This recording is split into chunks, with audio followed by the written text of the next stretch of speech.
Welcome to Nana classes. दोस्तों, नाना classes के YouTube channel पे आपका स्वागत है। आज है 29 जनवरी 2021 और 29 जनवरी 2021 के जितने भी most important Rajasthan current affairs के क्वेश्चन बनते हैं, आज हम उनका डिस्कस करेंगे।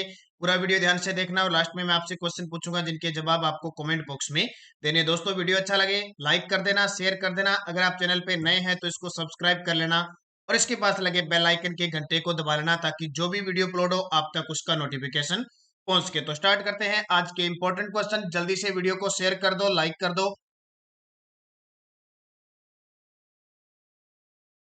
पहला क्वेश्चन देखिए, राजस्थान कौशल रोजगार व उद्यमिता विभाग, राजस्थान कौशल व रोजगार व उद्यमिता विभाग व पावर ग्रिड लिमिटेड द्वारा किस जिले में आईटीआई स्थापित की जाएगी। देखो, आईटीआई तो बहुत स्थापित की गई है, लेकिन राजस्थान का जो कौशल रोजगार और उद्यमिता विभाग है और जो महारत्न कंपनी है पावर ग्रिड लिमिटेड के द्वारा राजस्थान के जोधपुर जिले में आईटीआई स्थापित की जाएगी। दोनों मिलकर काम करेंगे। तो राजस्थान कौशल रोजगार व उद्यमिता विभाग और पावर ग्रिड लिमिटेड ने जोधपुर के शेरगढ़ में आईटीआई स्थापित करने के लिए समझौता किया है। और ये पावर ग्रिड लिमिटेड जिसकी स्थापना 1989 के अंदर हुई थी, एक महारत्न कंपनी और भारत सरकार के अधीन ये काम करती है।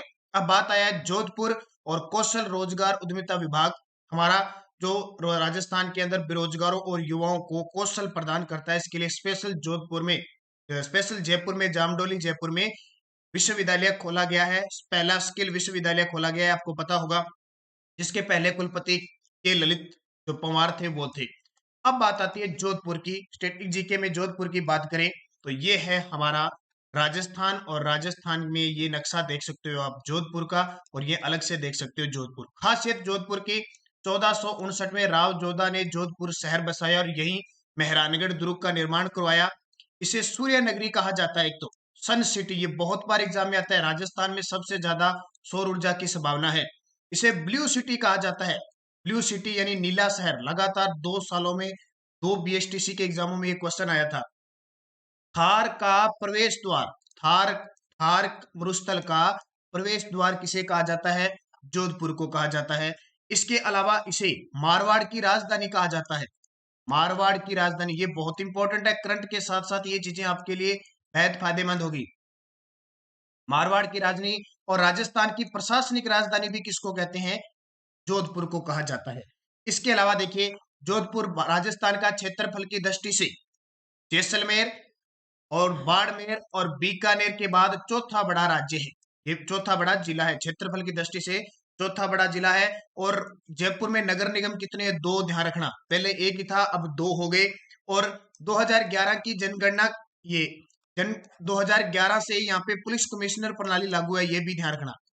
2011 से पुलिस कमिश्नर प्रणाली राजस्थान के 2 शहरों में है, जयपुर और जोधपुर में। और जोधपुर में पुलिस कमिश्नर है वर्तमान में जोश मोहन। ये आपके लिए इंपॉर्टेंट बातें मैंने जोधपुर में बताई। और भी देखिए, अब अभी ताजा जो 19वीं वन रिपोर्ट आई है उसके अनुसार राजस्थान में न्यूनतम प्रतिशत वन भी जोधपुर में है। न्यूनतम प्रतिशत वन कहाँ पे है? जोधपुर में है। इतनी बातें आपके लिए इंपॉर्टेंट। हर रोज जब भी कोई जिला आएगा हम इसकी बातें करेंगे। मैंने क्या बताया? ये मारवाड़ की राजधानी है। ये थार मरुस्थल का प्रवेश द्वार कहलाता है। सूर्य नगरी, ब्लू सिटी और राजस्थान की प्रशासनिक राजधानी। 2011 में यहाँ पे पुलिस कमिश्नर यानी कमिश्नर प्रणाली शुरू हुई थी और वर्तमान में पुलिस कमिश्नर है यहाँ के जोश मोहन। वन रिपोर्ट के अनुसार न्यूनतम वन प्रतिशत में जोधपुर में है। और जैसलमेर, बाड़मेर और बीकानेर के बाद राजस्थान का चौथा बड़ा क्षेत्रफल की दृष्टि से जिला कौन सा है? जोधपुर है। इतनी बातें आपके लिए इंपॉर्टेंट बन जाती है। अगला क्वेश्चन देखिए, और इससे पहले बता देता हूँ 25 जनवरी से स्टार्ट हो चुका है और 15 अप्रैल तक चलेगा। रीट लेवल 2 के लिए साइंस और मैथ की क्लास कोर्स ड्यूरेशन शुरू हो चुका है, यानी 25 अप्रैल को एग्जाम है, उससे पहले पहले ये कोर्स पूरा हो जाएगा। तो जिस विद्यार्थी ने अनअकैडमी ऐप डाउनलोड नहीं किया वो कर ले प्ले स्टोर से, या वीडियो के डिस्क्रिप्शन में मिल जाएगा। और ऐप डाउनलोड करते ही आपसे वहां पे, जैसे ही आपने रीट का चॉइस लिया सिलेबस, तो वहां पे आपको एक कोड मांगेगा, वहां आप कोड लगा लेना नानक क्लासेज। जैसे ही कोड लगाओगे नानक क्लासेज, तो वहां आपको फ्री लाइव क्लासेस भी मिलेगी, मॉक टेस्ट भी मिलेंगे। और अगर आपको कोर्स खरीदना चाहते हो तो आपको कोर्स भी लगभग 525 रुपए में पूरा 3 मंथ का, जब तक एग्जाम नहीं है 15 अप्रैल तक, ये मिल जाएगा। तो आज ही इसे ज्वाइन कीजिए। ट्रिप एडवाइजर ट्रेवल्स एक ट्रिप एडवाइजर है, उसके द्वारा ट्रेवल्स चॉइस अवार्ड 2021 में एशिया की टॉप 25 डेस्टिनेशन में राजस्थान के शहर शामिल हुए हैं। यानी यात्री घूमने के लिए आए हैं तो एशिया की टॉप 25 डेस्टिनेशन में राजस्थान के कितने शहर शामिल हुए हैं? तो दो, एक तो जयपुर शामिल हुआ है और उदयपुर शामिल हुआ है। तो इंपॉर्टेंट है। हाल ही में ट्रिप एडवाइजर संस्था की ट्रेवल्स चॉइस अवार्ड 2021 में विश्व के टॉप 25 डेस्टिनेशन में जयपुर को 24वां स्थान मिला है। ध्यान रखना, विश्व की रैंकिंग में तो एकमात्र हमारा राजस्थान का जयपुर शहर शामिल हुआ है जिसको 24वां स्थान मिला है, जबकि 25 एशिया की टॉप 25 डेस्टिनेशन में राजस्थान के दो शहर शामिल है। एक तो जयपुर 8वां स्थान मिला है और उदयपुर को 19वां स्थान मिला है। टॉप पे रहा है दिल्ली। दिल्ली हमारे भारत में स्थान मिला है, दिल्ली को ये भी ध्यान रखना। तो जयपुर 8वीं और उदयपुर, आपको ये याद रखना, एशिया वाला रखो तो जयपुर 8वें स्थान पर, विश्व वाला रखो तो जयपुर को 24वां स्थान मिला है। तो कौन कौन से हो गए? जयपुर और उदयपुर। किसने जारी की है? ट्रिप एडवाइजर ने। क्या? ट्रेवल्स यात्रियों की जो पॉपुलर जगह है उस हिसाब से। अब देखते हैं, हम बात करते हैं जयपुर की। जयपुर का नक्शा भी मैं आपको दिखाता हूँ, ये है जयपुर। बहुत बार मैं आपको इसके बारे में बता चुका हूँ, आज कुछ नई चीजें बताऊंगा। हर रोज हम कुछ ना कुछ हर जिले की, एक तो ये देखिए इसकी सीमा लग रही है हरियाणा के साथ, सबसे कम हरियाणा के साथ सीमा लग रही है। फिर यहाँ अलवर की लग रही है, यहाँ दौसा की लग रही है, यहाँ टोंक की लग रही है, यहाँ अजमेर की, या नागौर की, यहाँ सीकर की लग रही है, और इधर हरियाणा की लगी। अब जयपुर को भारत का पेरिस कहते हैं, भारत का पेरिस कहते हैं। पेरिस है कहाँ पे? फ्रांस की राजधानी है पेरिस। इसे गुलाबी नगर कहा जाता है, ठीक है, गुलाबी नगर, गुलाबी नगरी कहा जाता है। दूसरा वृंदावन कहा जाता है देश का, दूसरा वृंदावन। पहला कहाँ पे है? उत्तर प्रदेश के अंदर है, ये ध्यान रखना। और इसके अलावा जयपुर की खास बात, 2019 में जयपुर पुरकोटे को यूनेस्को की सूची में शामिल किया गया था, ये आपको पता है। और 2020 में इसे प्रमाण पत्र दिया गया था। जयपुर को, जयपुर का जो जंतर मंतर है, उस जयपुर का जंतर मंतर 2010 में यूनेस्को की सूची में शामिल हुआ था। इसके अलावा जयपुर का जो आमेर दुर्ग है, आमेर दुर्ग 2013 में यूनेस्को की विश्व विरासत सूची में इसे शामिल है किया गया था। और जयपुर के अंदर है सांबर झील, जिसे 1990-91 में रामसर साइट घोषित किया गया था। 1990-91 में रामसर साइट। तो कितनी चीजें मैंने आपको बता दी। भारत का पेरिस, गुलाबी नगर, दूसरा वृंदावन, आमेर दुर्ग को 2013 में यूनेस्को ने शामिल किया, खुद जयपुर पुरकोटे को 2019 में यूनेस्को ने विश्व विरासत सूची में शामिल किया, 2010 में जंतर मंतर को, और सांबर झील को 1990-91 में। ये बहुत इंपॉर्टेंट क्वेश्चन है, ध्यान रखना। अगला क्वेश्चन देखिए, राजस्थान के किस जिले में एक पौधा सुपोषित बेटी नामक योजना की शुरुआत हुई है? एक पौधा सुपोषित बेटी नामक योजना की शुरुआत हुई है, तो ये सिरोही जिले के अंदर हुई है। किसके तहत हुई है? आपको पता है, एक बहुत बड़ी योजना हमारे भारत में चल रहे हैं।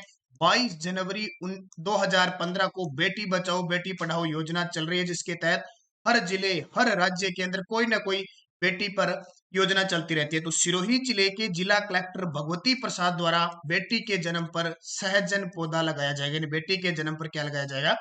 पौधा लगाया जाता है। मुहिम किसने शुरू की है? सिरोही के जिला कलेक्टर ने। याद रखना, इंपॉर्टेंट क्वेश्चन है, आजकल एग्जामिनर इस प्रकार के क्वेश्चन पूछते हैं। उससे पहले उदयपुर की एक जिला कलेक्टर थी आनंदी, बहुत चर्चित है आनंदी। अभी तो हालांकि वो प्रशिक्षण में उत्तराखंड चली गई है। आनंदी ने भी यहाँ पे बहुत काम किया था उदयपुर के अंदर। जो बच्चियां स्कूल बालिका छोड़ चुकी है उन्हें वापस स्कूल से जोड़ा गया, ये आनंदी ने काम किया था। अब बात आती है सिरोही की। तो ये देखिए मैप में सिरोही, सिरोही की सीमा लग रही है किससे? गुजरात से लग रही है, इधर जालोर से, इधर पाली से लग रही है, और इधर लग रही है आपकी उदयपुर से। 3 जिलों से लग रही है। सिरोही की बात करें कुछ, यहाँ जनजाति कौन सी रहती है? ग्रासिया जनजाति। सिरोही में जनजाति कौन सी रहती है? ग्रासिया। और ये ग्रासिया जनजाति है अपनी अस्थियां नक्की झील में विसर्जित करती है। नक्की झील यहाँ की खासियत है। इसके अलावा 1857 की क्रांति हुई थी, उसमें एजीजी का मुख्यालय कहाँ पे था? माउंट आबू सिरोही में था, ये याद रखना। माउंट आबू सिरोही में गुरु शिखर है, राजस्थान की सबसे ऊंची चोटी है गुरु शिखर। इसकी खासियत यह हिमालय, हिमालय और नीलगिरी के बीच सबसे ऊंचा पर्वत है, तो वो गुरु शिखर है, इसको याद रखना।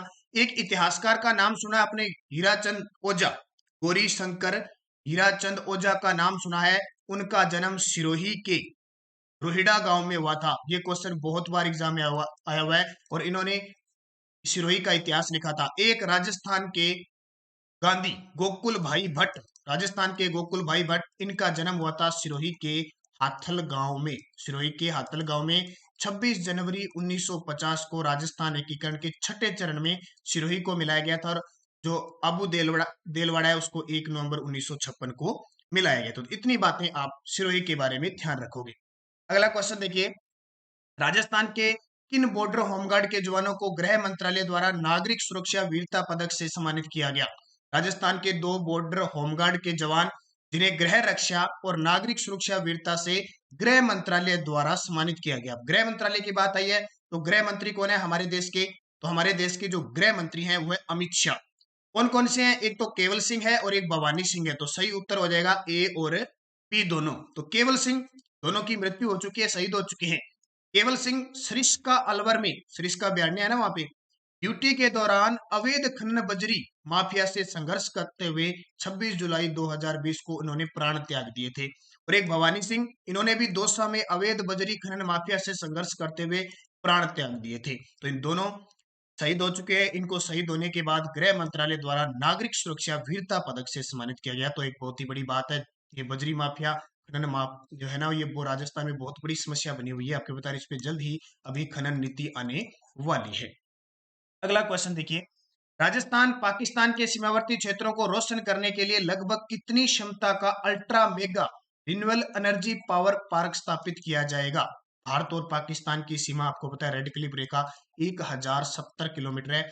उसको रोशन करने के लिए, रोशनी देने के लिए लगभग कितने? तो 8000 मेगावाट। अब ये किस किसने समझौता किया है? तो राजस्थान सरकार ने एनटीपीसी और सीईसीआई के साथ एक समझौता किया है। और कितना? 8000 मेगावाट क्षमता। और ध्यान रखना वो लगेंगे कौन से?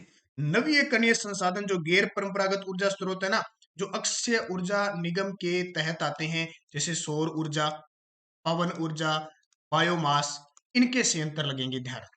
अब बात आती है रेड क्लिफ रेखा की, तो जरूर चर्चा करेंगे हम। ये हमारा भारत, और भारत में ये राजस्थान, और राजस्थान के ये देखो, एक तो जम्मू कश्मीर से, एक आपका पंजाब से, एक राजस्थान से और एक गुजरात से रेड क्लिफ रेखा लगती है। लगभग 3310, कहीं 3326 किलोमीटर इसकी लंबाई आती है। बात आती है राजस्थान की, तो ये है राजस्थान, और 1070 किलोमीटर हम रेड क्लिफ रेखा पाकिस्तान के लगती है। श्री गंगानगर, बीकानेर, जैसलमेर और बाड़मेर, 4 जिलों से ये रेड क्लिफ रेखा लगती है पाकिस्तान के साथ। ये ध्यान रखना। इसको रोशन करने के लिए ये मुहिम चलाई गई है। तो बाड़मेर से लेकर ये बाखासर गांव, शाहगढ़ यहाँ तक, और हिंदूमल कोट यहाँ तक हमारी अंतरराष्ट्रीय रेखा है। तो इस चीज को आप ध्यान रखना, इंपॉर्टेंट है आपके लिए। चारों जिलों की बात ध्यान रखना। यहाँ गंगानगर 210 किलोमीटर लगता है, फिर बीकानेर 168 किलोमीटर लगता है, फिर जैसलमेर 464 किलोमीटर लगता है, और बाड़मेर 228 किलोमीटर लगता है। सबसे ज्यादा देखो जैसलमेर की लगती है, और सबसे कम लगती है बीकानेर। आपसे पूछे सबसे नजदीक जिला मुख्यालय श्री गंगानगर है, सबसे दूर जिला मुख्यालय बीकानेर का है। ये दोनों चीजें आपके लिए इंपॉर्टेंट है। और क्षेत्रफल की दृष्टि से सबसे बड़ा यहाँ पे जैसलमेर है। आगे देखिए, स्वच्छ भारत मिशन ग्रामीण राजस्थान को सामुदायिक शौचालय निर्माण के लिए देश में कौन सा पुरस्कार प्रदान किया? स्वच्छ भारत मिशन ग्रामीण, ध्यान रखना। जो स्वच्छ भारत मिशन चल रहा है ना, उसमें अब ग्रामीण क्षेत्र का मिशन दोबारा चल चुका है। तो उसमें राजस्थान को सामुदायिक शौचालय निर्माण के लिए कौन सा पुरस्कार प्रदान किया है? तो तृतीय पुरस्कार मिला है। कौन सा? तृतीय। तो राजस्थान को तीसरा स्थान मिला है। अब देखिए बात, ये स्वच्छ भारत मिशन है ना, इसके पहले नाम क्या थे? आज वो बात करते हैं। पहले इसका नाम था संपूर्ण स्वच्छता अभियान। पहले शुरुआत में नाम क्या था? संपूर्ण स्वच्छता अभियान 1999-2000 में। और इसमें राजस्थान में सिर्फ 4 जिले ही शुरू में थे। 2005-6 में इसे राज्य के सभी जिलों में क्रियान्वित किया जा रहा है। 2005-6 से 2012 में इसका नाम बदलकर निर्मल भारत अभियान कर दिया गया। कब? 2012 से निर्मल भारत अभियान कर दिया। और अब वर्तमान में इसका नाम है अक्टूबर 2014 से, 2 अक्टूबर 2014 को परिवर्तित करके इसका नाम कर दिया स्वच्छ भारत मिशन। जो नरेंद्र मोदी जी के द्वारा इसकी शुरुआत हुई थी। अब स्वच्छ भारत मिशन में क्या जोड़ दिया गया? ग्रामीण 2, यानी स्वच्छ भारत मिशन 2.0 चल चुका है। इसमें राजस्थान को तृतीय स्थान है मिला है। ये बातें आपके लिए इंपॉर्टेंट बन जाती। अगला देखिए, वर्ष 2020-21 के राजस्थान बजट अनुमानों में सकल राज्य घरेलू उत्पाद में राजकोषीय घाटे का प्रतिशत है। ये क्वेश्चन पटवार, एशिया और जो रीट में इकोनॉमिक्स जोड़ी है उन सब के लिए इंपॉर्टेंट होगा भी। जो कॉलेज लेक्चरर वगैरह जो भी एग्जाम दे रहे हैं उनमें ये क्वेश्चन आते हैं, तो इनको ध्यान रखना। तो कितने? 2.99%, 2.99। वर्ष 2020-21 में राजस्थान बजट अनुमानों में राजकोषीय घाटा 2.99% रहा, सीधा एग्जाम में आएगा सीधा सीधा। और 2018-19 के लिए सकल राज्य घरेलू उत्पाद का जो राजकोषीय घाटा रहा था, आकलन राजकोषीय घाटा 2.98 रहा था 2018-19 में, क्योंकि ये रिपोर्ट आई अभी और ये बजट के अनुसार, अनुमानों के अनुसार है ये 2020-21 में, तो ये इंपॉर्टेंट है आपके लिए। अगला देखिए, राजस्थान में कैंसर उपचार हेतु उच्च स्तरीय कैंसर संस्थान का निर्माण कहाँ किया गया है? राजस्थान में कैंसर उपचार हेतु उच्च स्तरीय कैंसर संस्थान का निर्माण कहाँ किया गया है? तो इसका सही जवाब हो जाएगा जयपुर के अंदर। और ये जयपुर हो गया। और जयपुर के बारे में मैं बहुत बार बता चुका हूँ, पी सत्यनारायण समिति की सिफारिश पर जयपुर को राजस्थान की राजधानी बनाई गई। अगला देखिए, उपज रहन ऋण योजना का संबंध किस राज्य से है? सीधा सीधा एग्जाम में पूछ लिया जाता है। उपज रहन ऋण योजना का संबंध किस राज्य से है? उत्तर हो जाएगा हमारे राजस्थान राज्य से। राजस्थान सरकार ने कृषकों को अपनी उपज को गिरवी रखकर सरकारी समितियों से, यानी सहकारी है ये, सहकारी समितियों से 3% ब्याज पर 1.5 लाख से 3 लाख तक के अल्पकालीन ऋण की सुविधा प्रदान करने हेतु यह योजना 1 जून 2020 से प्रारंभ की गई। इंपॉर्टेंट है, उपज रहन ऋण योजना 1 जून 2020 से क्या होगा कि अपनी कृषक है वो अपनी उपज गिरवी रख के सहकारी समितियों से 3% ब्याज पर 1.5 लाख से 3 लाख तक अल्पकालीन ऋण ले सकते हैं और कुल उपज का 70% तक की राशि का ऋण ले सकते हैं। अब सहकारी बात आई है तो हमारे सहकारिता मंत्री कौन है? उदयलाल अंजना। उदयलाल अंजना। और हमारे कृषि मंत्री कौन है? लालचंद कटारिया। इन दोनों की बातें ध्यान रखना है। तीसरी बात, लगातार आपको क्लासें दी जा रही है राजस्थान अध्ययन की। राजस्थान हमारा राजस्थान है ना, कक्षा 6 से लेकर आरबीएसई किताब है, उनकी क्लासें लगातार चल रही है। 7वीं क्लास पर हम पहुंच चुके हैं, 6ठी क्लास पूरी हो चुकी है, 7वीं क्लास चल रही है। तो जितने विद्यार्थी हैं वो सारे वीडियो देखा करो, राजस्थान जी के हर एग्जाम में वो इंपॉर्टेंट है। और जल्द ही आपके लिए वनपाल और वन रक्षक की सीरीज शुरू होने वाली है। वनपाल और वन रक्षक, जिसका आप इंतजार कर रहे थे, 1-2 दिनों में उसकी मुहिम शुरू कर दी जाएगी। ये इंपॉर्टेंट क्वेश्चन है। अगला क्वेश्चन देखिए, 15वीं विधानसभा के प्रोटेम स्पीकर किसे नियुक्त किया गया था? 1-2 क्वेश्चन हम ओल्ड भी लेंगे ताकि, अब कौन सी विधानसभा चल रही है? 15वीं विधानसभा चल रही है, उसकी प्रोटेम स्पीकर, यानी प्रोटेम स्पीकर क्या होता है? जब नई विधानसभा का गठन होता है, नई विधानसभा के चुनाव होने के बाद जब पहली बैठक होती है और अध्यक्ष नहीं बनता है तो राज्यपाल क्या करता है? एक अस्थायी अध्यक्ष चुन लेता है, जिसको हम क्या कहते हैं? प्रोटेम स्पीकर कहते हैं। तो ये प्रोटेम स्पीकर कौन नियुक्त किए गए थे? तो ये गुलाब चंद कटारिया नियुक्त किए गए थे। 15वीं विधानसभा के प्रोटेम स्पीकर गुलाब चंद कटारिया को नियुक्त किया गया था। और गुलाब चंद कटारिया ने क्या किया था कि किसको शपथ दिलाई थी? गुलाब चंद कटारिया ने जितने भी विधानसभा के जो विधायक थे, विधानसभा के सदस्य थे ना, जिनको हम एमएलए कहते हैं, member of legislative agency assembly, इनके जो विधायक है उनको शपथ दिलाई और जैसे ही अध्यक्ष बना दिया किसको? सीपी जोशी नए अध्यक्ष निर्वाचित हो गए। जैसे ही अध्यक्ष बने गुलाबचंद कटारिया अपने आप हट गए। तो प्रोटेम स्पीकर को नियुक्त कौन करता है? राज्यपाल करता है। उसका काम क्या है? पहली विधानसभा की जब तक अध्यक्ष बनता नहीं है उसकी कार्रवाई करता है और जितने भी विधायक होते हैं, सदस्य होते हैं, उनको शपथ दिलाता है। अब इमेज में देख सकते हो, ये है गुलाबचंद कटारिया और उदयपुर से ये विधानसभा क्षेत्र से आते हैं। उदयपुर इनका विधानसभा क्षेत्र है। पिछली वसुंधरा सरकार में ये राजस्थान के गृह मंत्री थे। ये बातें आपके लिए इंपॉर्टेंट बन जाती है। अब पिछले वीडियो का क्वेश्चन था, अर्जुन सिंह शेखावत को साहित्य के लिए पद्मश्री अवार्ड मिला, इनका संबंध किस जिले से है?